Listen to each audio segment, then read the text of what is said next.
picture this, right? And I know you know exactly what I'm talking about because an overwhelming majority of us have lived this exact moment. Oh, absolutely. We all have. Yeah, so it is the end of just a remarkably long week. You are sitting there staring at a screen that has, long since gone dark. Or maybe you are just looking at a window at the fading light. And you just feel that profound aching exhaustion, like Yeah. deep in your bones. Exactly. The kind of tired that sleep just does not seem to fix. And the defining thought looping in your mind is, well, it's this, you have done everything right. Right. You played by the rules. You have meticulously followed the established rules of success. You have sacrificed your free time. You have implemented an endless tide of strategies. You have poured an absolute ocean of effort into your work. You're essentially the embodiment of the relentless hustle we have all been instructed to revere. Yes, but you're completely drained. It is a state of absolute cellular depletion, a physical and emotional emptying out. You are running on fumes, basically waiting for the payoff that the system promised you. Right. Total depletion. But here is where the real frustration sets in. The confusion that just eats away at you. The math doesn't add up. It doesn't. Despite this monumental exertion, despite the sheer gravity of your labor, the reward you see in return is, it's a mere fragment of what you expected. It is a solitary drop in an incredibly large bucket. Yeah. It feels incredibly unfair. It really does. Yeah. And then, to make matters infinitely worse, you look around, you see others, peers, competitors, even complete strangers, who seem to navigate life with an effortless grace. They're just coasting, seemingly. Right. They seem to receive a magnificent pride of abundance, a continuous flow of value, without any the punishing, backbreaking labor you are subjecting yourself to. It creates this deep, agonizing friction. Oh, for sure. It's maddening. This persistent, nagging question that you cannot shake. Why does the traditional equation of hard work equals immense reward seem to be, fundamentally broken for you? Well, it is a perfectly rational question to ask when you are standing inside that particular paradigm. Because, as you said, the math simply does not add up. No, it really doesn't. I mean, if effort is the sole currency of reward, then the most exhausted people in our society should logically be the most abundantly rewarded.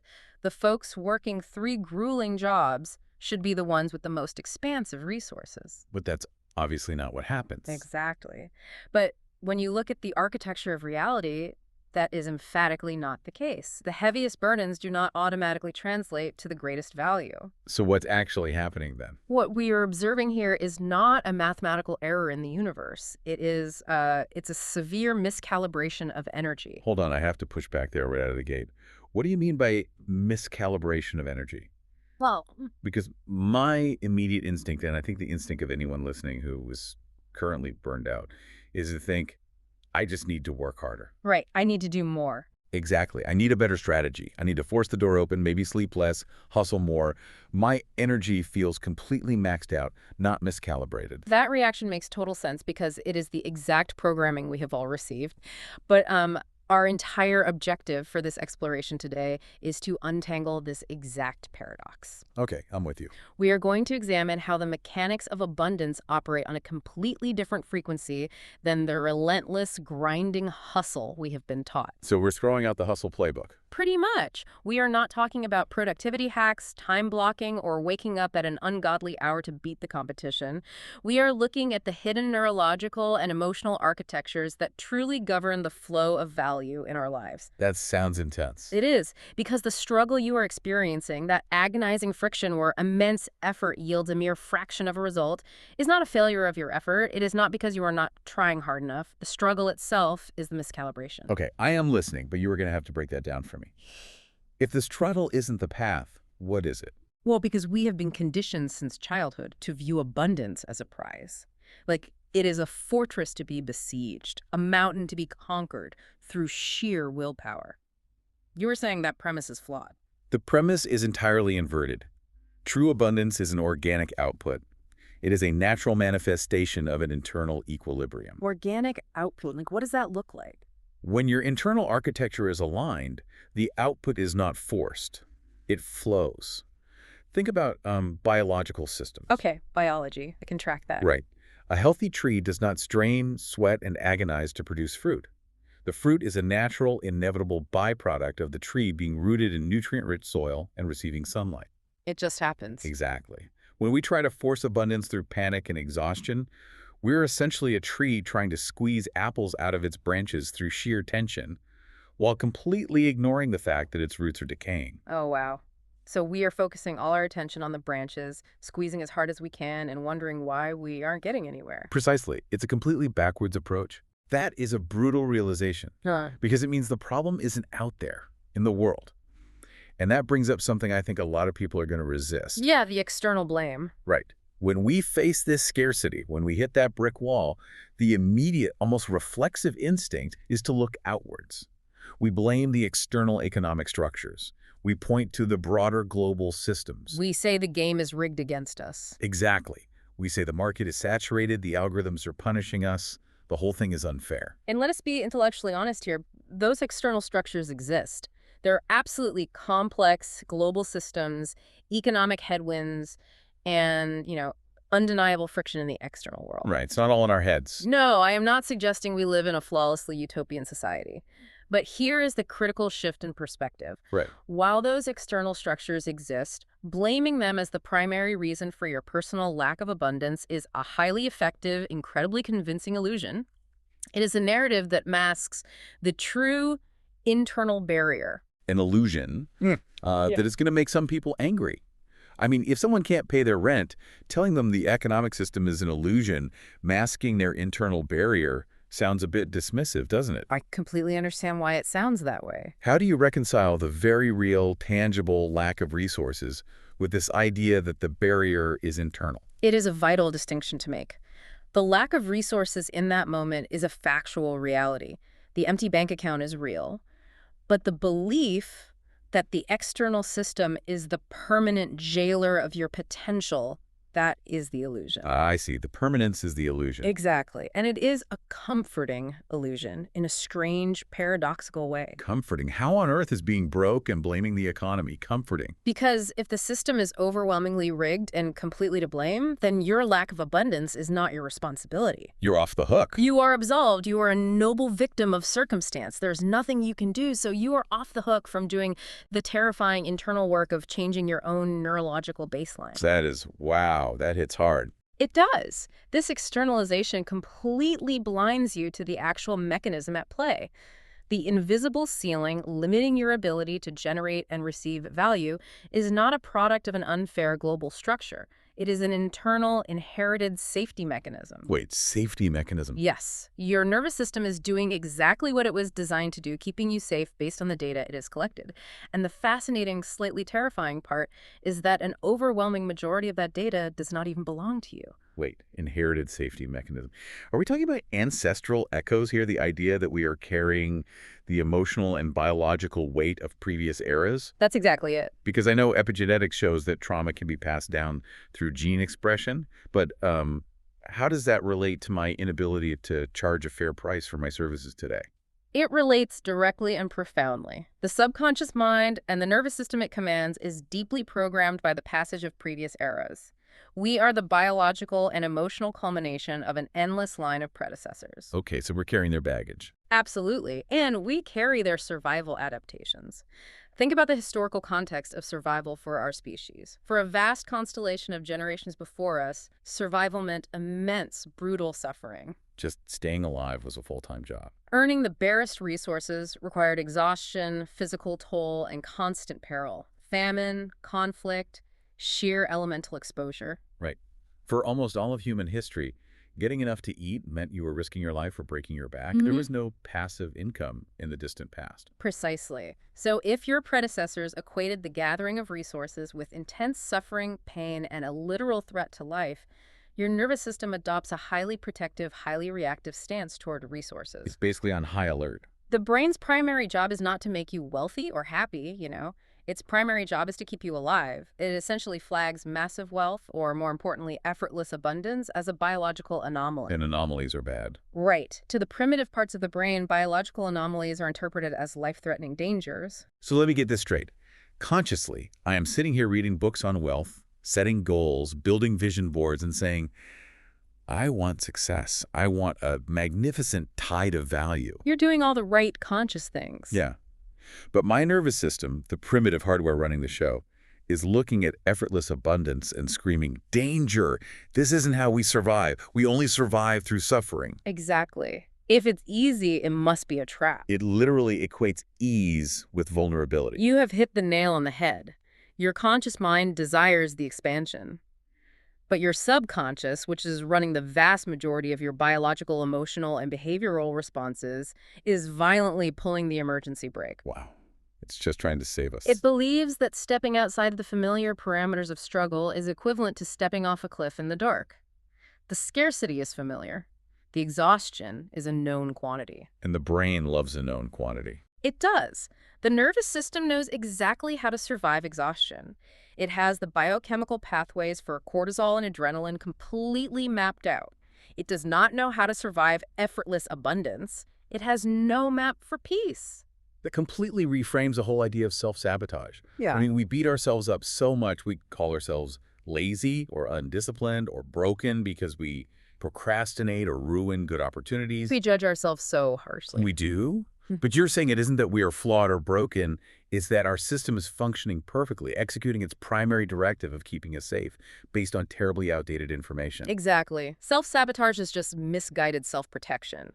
And this ties into a crucial layer of this architecture: hidden internal vows. These are the highly specific, personalized codes written into that outdated software. I want to dig into this because the idea of a vow implies a conscious promise. But you're saying these are hidden. Very much so. How does a hidden vow get written into our neurological system without us even knowing it? They are deeply buried, emotional contracts you sign, almost always at a very young age, to navigate the emotional landscape of your environment. So it happens when we're kids. Yes.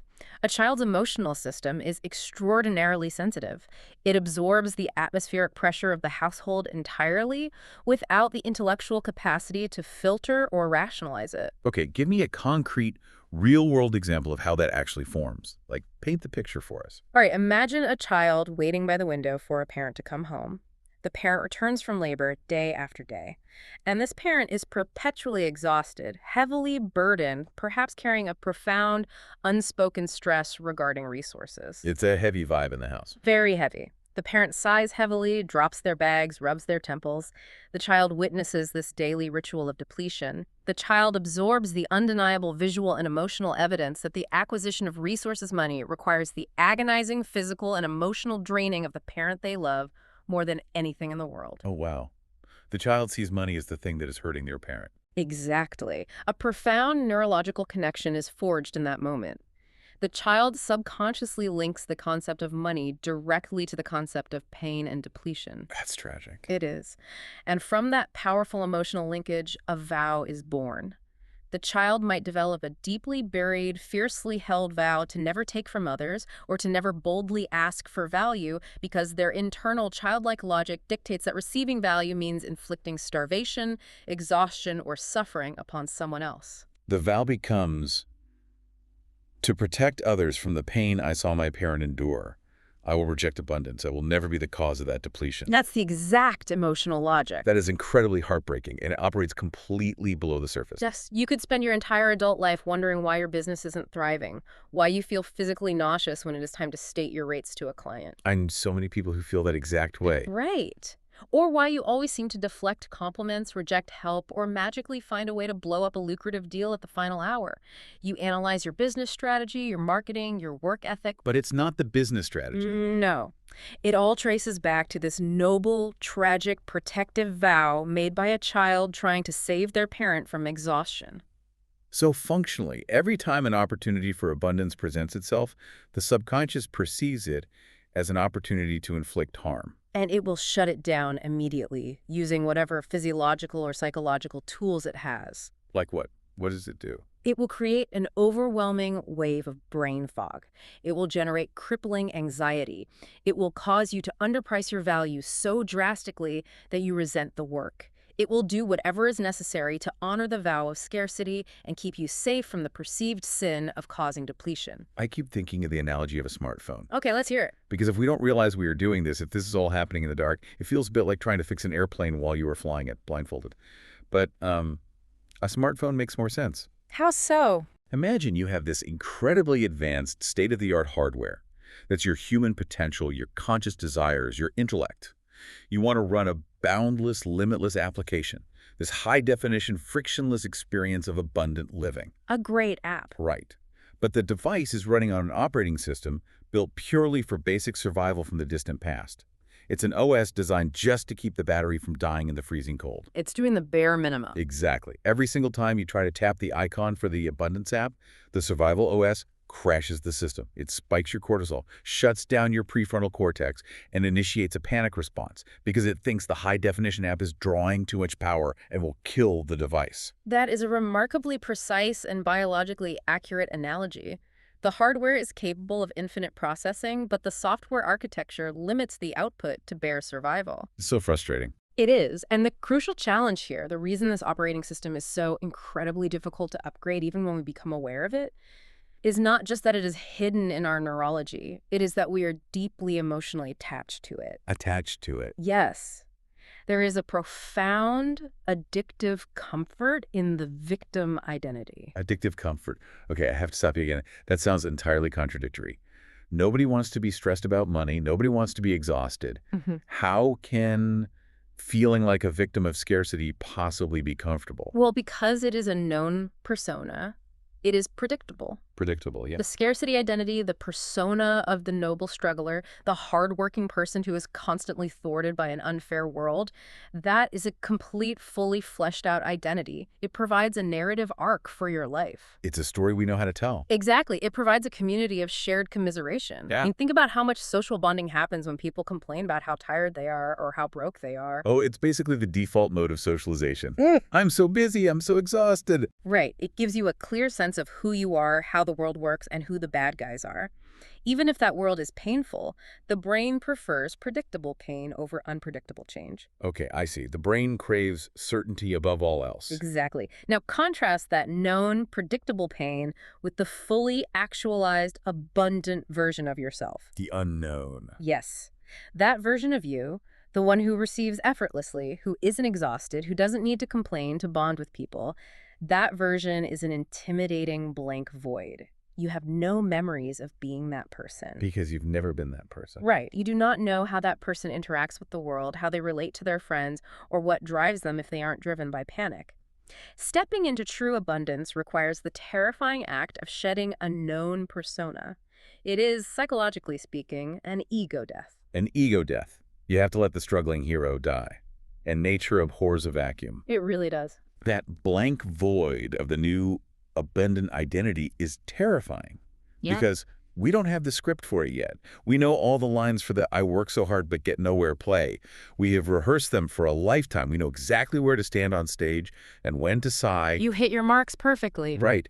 But the I am perfectly aligned and value flows to me effortlessly play, we haven't even seen the stage directions for that one. We don't know who we are if we aren't fighting a war. Precisely. And this internal resistance is heavily, relentlessly reinforced by a collective historical narrative. We have a deeply ingrained societal illusion that equates suffering with nobility. Oh, yes. The starving artist, the suffering martyr. It is a pervasive cultural mythology. We are taught through virtually every medium that enduring drama, pain, and relentless struggle is what makes a person worthy. There is an unspoken agreement that you must pay a heavy toll of agony in the present to eventually access a future paradise, whether that paradise is retirement, success, or social respect. The illusion of asceticism. If it doesn't hurt, it doesn't count. If you didn't bleed for it, you don't deserve it. Yeah. We almost view a joyous, effortless, abundant present as culturally taboo. It is very taboo. Like if someone says, my life is incredibly easy, I work a few hours a day, and a magnificent tide of value flows to me, our cultural programming tells us to be immediately suspicious of them. Oh, immediately. We think they must be cheating, or they are shallow, or they are exploiting someone, or they are missing the depth and character that supposedly only comes from misery. We romanticize the struggle because it validates our outdated operating system. If struggle is noble, then our inherited scarcity is a badge of honor. It becomes a sign of our moral superiority rather than a biological glitch that needs correcting. It's a trap. A lethal one. But this romanticization is absolutely lethal to abundance. Because as long as you believe on a cellular level that suffering makes you worthy, your subconscious will meticulously engineer circumstances to ensure you suffer. Just to prove you're worthy. Exactly, thereby ensuring your worthiness in your own eyes. So we become the architects of our own misery, just to prove we deserve to exist. Yes, you will manufacture crises out of thin air. You will attract complicated, draining relationships.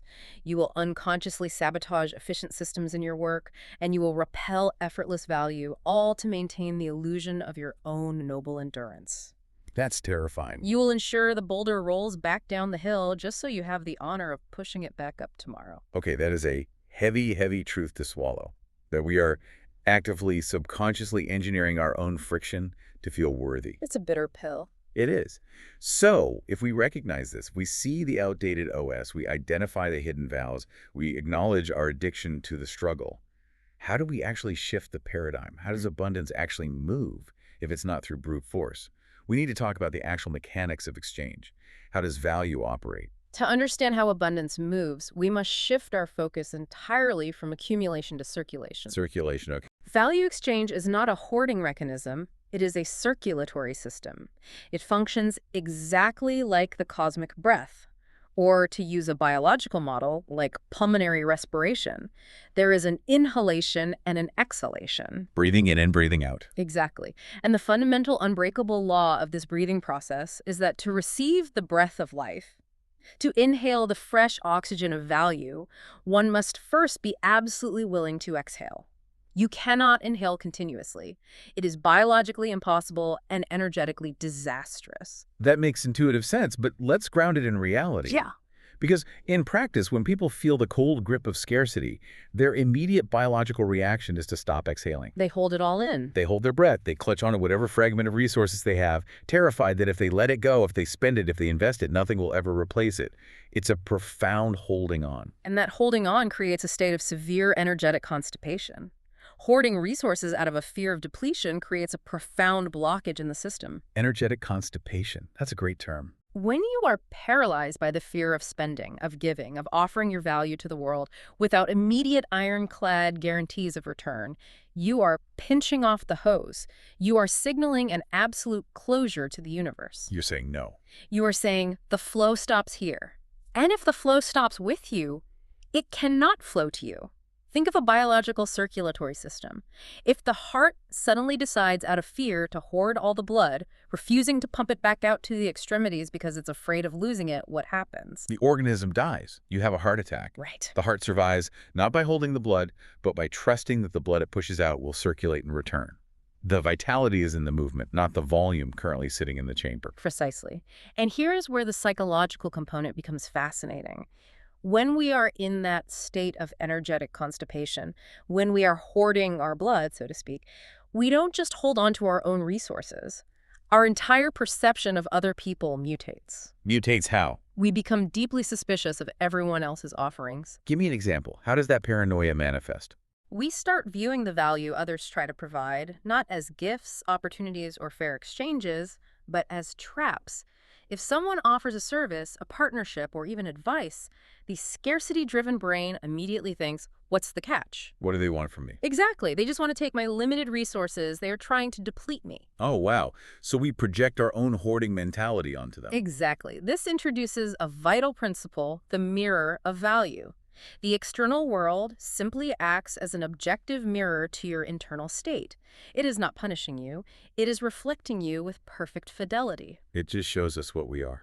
If your internal cellular belief is that exchanging value is a painful loss, a dangerous vulnerability, you will magnetically attract circumstances, clients, and partners who view your offerings with the exact same intense suspicion and tightness. Oh, that explains so much about business dynamics. Like attracts like. If I subconsciously think that paying for someone's expertise is a scam that diminishes my bank account, then when I turn around and try to offer my expertise, the people who show up will think I am trying to scam them. They will mirror your exact frequency. They will haggle over every detail, delay payments, and treat me with suspicion. We literally broadcast our own blockages and attract matching blockages. You are communicating a frequency of distrust. And distrust is a highly effective repellent for abundance. If you treat value as a dangerous weapon or a scarce commodity to be fought over, people will treat your value as a threat.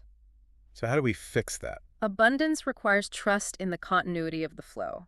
It requires the deep cellular knowing that the exhalation is safe because the inhalation is inevitable. I keep visualizing an electrical grid while you say this. Tell me more. If you have a massive power plant, its purpose is to generate and transmit electricity across a vast network.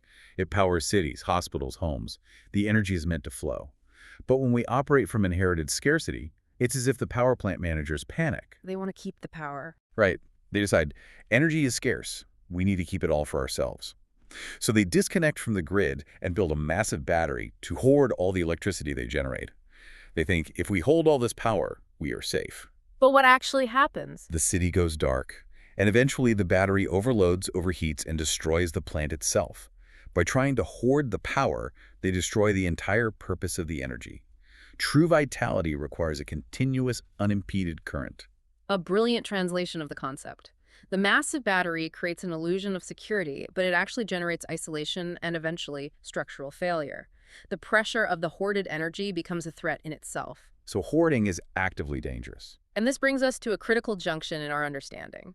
If we realize that hoarding is not just ineffective, but actively destructive, we are compelled to fundamentally redefine what wealth actually is. We need a new definition entirely. We must move away from the primitive concept of accumulation and step into a much more sophisticated paradigm, the paradigm of access. From accumulation to access. That feels like a massive evolutionary leap in how we process reality. Because everything in our societal conditioning, every advertisement, every financial milestone we are taught to chase tells us that wealth is a pile. Exactly. Build the pile. It's a pile of gold, a pile of properties, a pile of numbers on a screen. It is the sheer weight of material possessions you can point to and say, mine? I own this. So let's dismantle that old definition. Why are you saying the concept of a pile is a primitive understanding of wealth? Because a pile must be guarded. Accumulation is inherently, inextricably burdened by the necessity of protection. Oh, right. You have to defend the pile. The moment you define wealth as a static mass of possessions, you instantly become a guardian, a sentry at the gate. You introduce the agonizing fear of loss. You need bigger walls, better alarms, more complex legal structures to protect the pile. The stuff ends up owning you. The pile ends up owning you. In the highest state of understanding, true wealth is not the heavy, anxiety-inducing burden of hoarding material. It is the elegant management of access. It is the mastery of directing energy rather than desperately trying to capture and contain it in a battery. The elegant management of access. That feels light. It feels aerodynamic compared to the heavy burden of hoarding. But what does that actually look like for a normal person? We still need a place to live, food to eat. What is a life defined by access rather than accumulation feel like on Tuesday morning?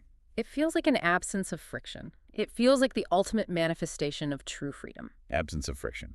When wealth is defined as access, it fundamentally alters your relationship with time, action, and environment. You are no longer acting out of the panic of survival, attempting to build a bigger dam or a bigger battery. So what are you doing instead? You begin to operate out of pure joy, curiosity, and alignment. You realize you do not need to own the library to read the books. You do not need to own the mountain to enjoy the hike. I can picture that. It's waking up to a boundless expanse of time, not a schedule packed with frantic obligations designed to protect or grow the pile, but a wide-open horizon. Right. It's a completely different emotional baseline. It's the profound internal peace that allows you to find sheer delight in simple, universal experiences. Imagine moving through a bustling metropolis. Instead of seeing the city as an arena of combat where you must fight for a scrap of resources, or looking at luxury and feeling a pang of jealousy because it's not in your pile. Yes, the constant comparison. Instead of that, you see the city as a magnificent tapestry of energy. You can sit in a cafe, watch the endless tide of humanity, and feel completely unburdened by the need to prove your status or secure your position. You have access to the joy of the moment, the access to the experience, without the heavy, crushing need to possess it. That is the precise emotional frequency of access. It is the ability to interface with reality dynamically, without the necessity of possessing it statically. And this realization exposes the profound fallacy of force strategies in our professional lives. Let's talk about that, the business applications. Because when people are trying to build their pile, they rely heavily on strategy. We are obsessed with strategies. We believe that if we just find the right complex mechanism, the right algorithm, the right sequence of aggressive actions, we can force the universe to yield its value to us. Yes, the relentless hustle. Oh, The endless pushing, sending thousands of cold emails, networking relentlessly even when we are exhausted, trying to hack the system. But when you force actions from a place of internal panic, when your underlying frequency, governed by that outdated nervous system, is "I do not have enough, I must accumulate to survive," the resulting output carries that exact heavy frequency of desperation. And people can sense that. And as we discussed with the mirror of value, desperation is not attractive. It is highly repellent. It creates massive resistance in the environment. People can smell desperation, even through an email. It signals a threat. So we push harder, and the world pushes back harder. Conversely, when your internal state is aligned, when you have shifted from the panic of accumulation to the elegance of access, your actions change entirely. You no longer need to shout into the void to get attention. What do you do instead? You can take minimal external action. You might only need to speak to a solitary constellation of kindred spirits, a small, highly resonant group of people. And because your frequency is clear, unburdened, and lacking desperation, you will attract a magnificent tide of abundance. The clarity of your internal signal completely replaces the sheer volume of your external noise. Let me play devil's advocate here because this is where people get skeptical. Go ahead. Does the strategy completely disappear? Do we just sit on a mountaintop, meditate on the concept of access, and wait for the universe to drop a lucrative contract into our laps? Right. Or does the strategy just change its shape? Because my mind is still asking for a practical application. If I'm not grinding, what am I doing? It is a vital question. The strategy does not disappear, but it ceases to be a weapon you wield out of fear. It changes its fundamental nature. Aligned action feels entirely different from forced action. How does it feel? In a state of true alignment, strategy becomes a spontaneous byproduct of clarity. It is no longer something you have to agonize over, whiteboard for hours, or forcefully construct against your own intuition. So the action itself feels different. Completely different. When the neurological fog of scarcity, the inherited fear, the ancestral trauma, the hidden vows to protect your parents, when that fog lifts from your nervous system, opportunities that were actually present all along suddenly become visible. Because we were blind to them before. Exactly. You were just blind to them because your threat detection system was scanning for predators, not possibilities. And more importantly, grasping those opportunities feels effortless. The action you take is obvious, intuitive, and highly leveraged. So you're not doing 1,000 things poorly. No. Instead of blasting 1,000 desperate emails, you have 3 genuinely good conversations with the right people.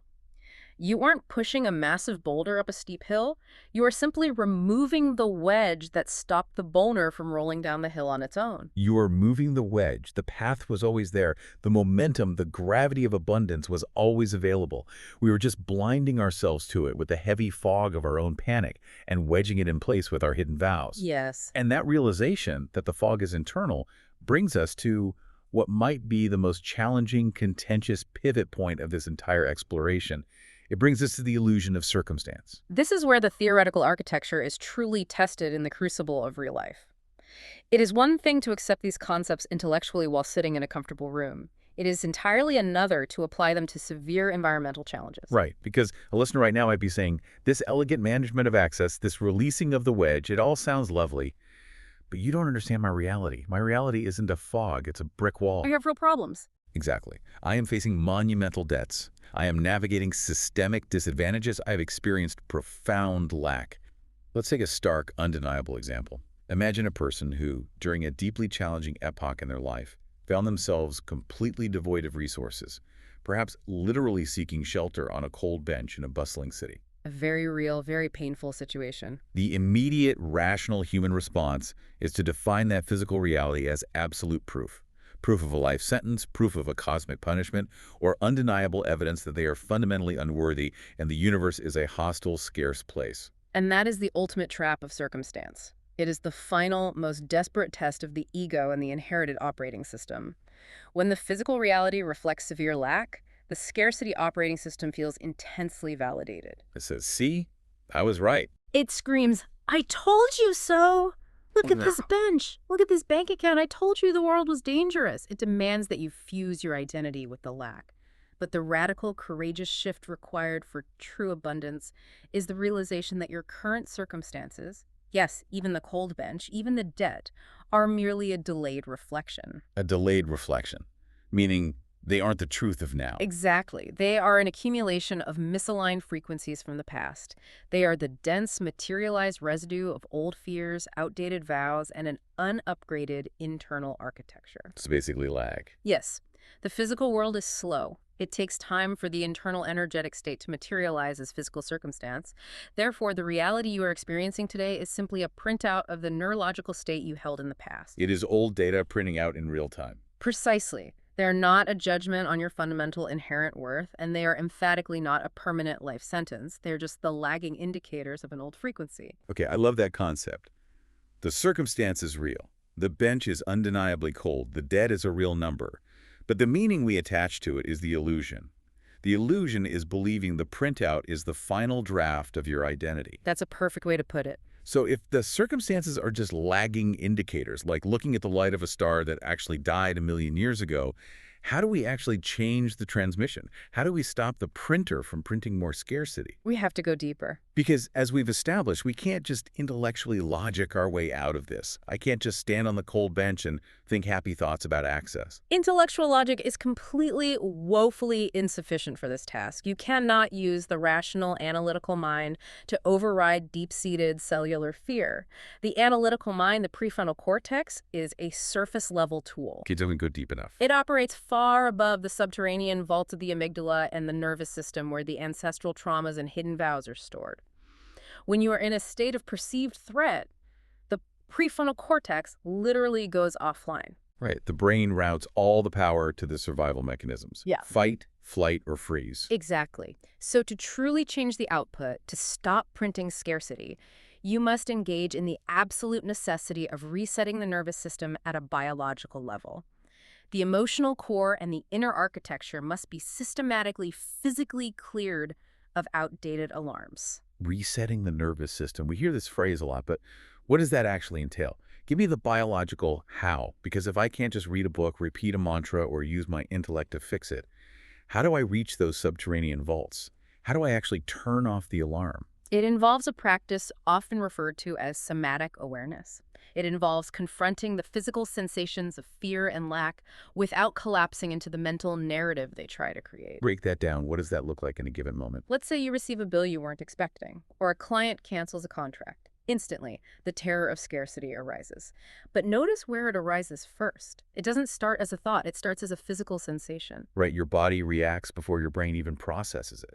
A sudden, sharp tightening in the chest, a sinking feeling in the gut, shallow, rapid breathing, a flush of heat. Yes, the visceral physical panic. In that exact moment, the inherited operating system is trying to launch the narrative, we are doomed, we are going to starve, this is the end. The somatic reset requires you to intercept that process. How? By ignoring it. No, by feeling it. Instead of following the terrifying storyline in your head, you drop your attention entirely into the physical body.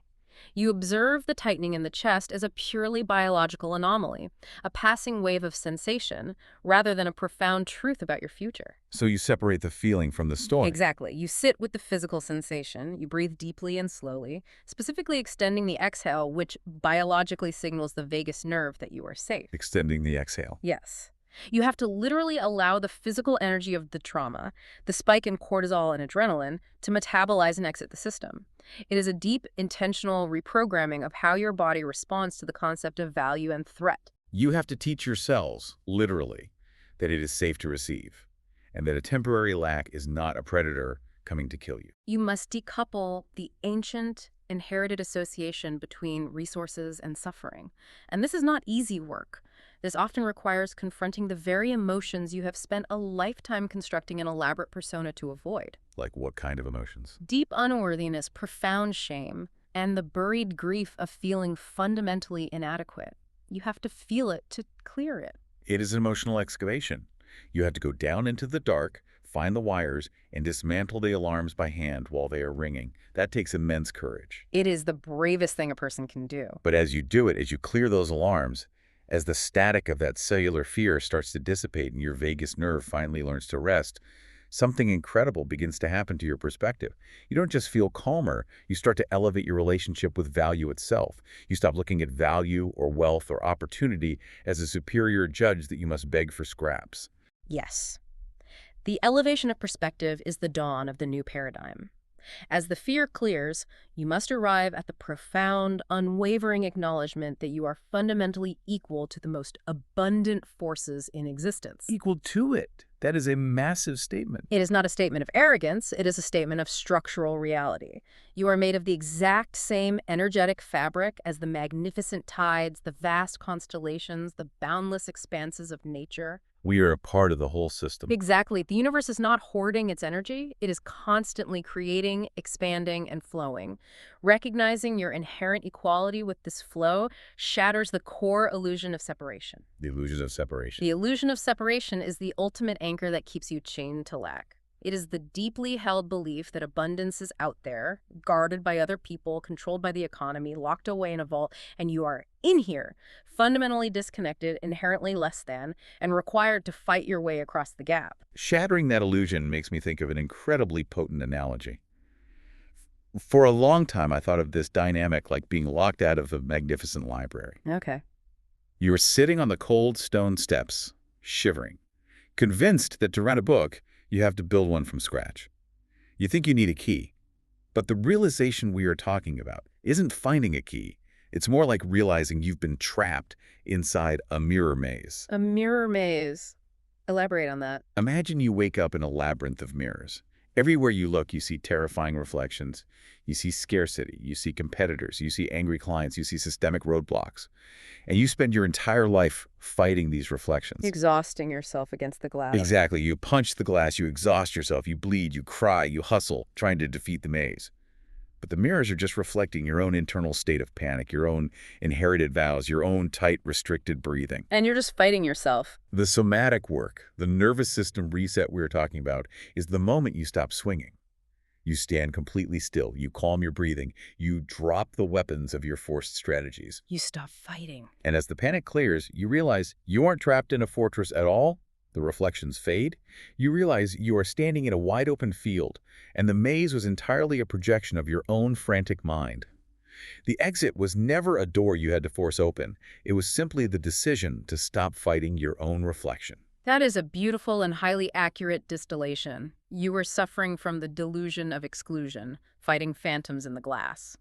The moment you regulate your nervous system and stop fighting, the entire nature of your existence transforms. The struggle was not the path out of the maze. The struggle was the very mechanism generating the mirrors. Okay, as we start to pull the threads of this incredible tapestry together, let's take a moment to look at the broader reflection on human potential we've journeyed through today. What started as a highly relatable, almost mundane frustration. That Friday night exhaustion. Exactly.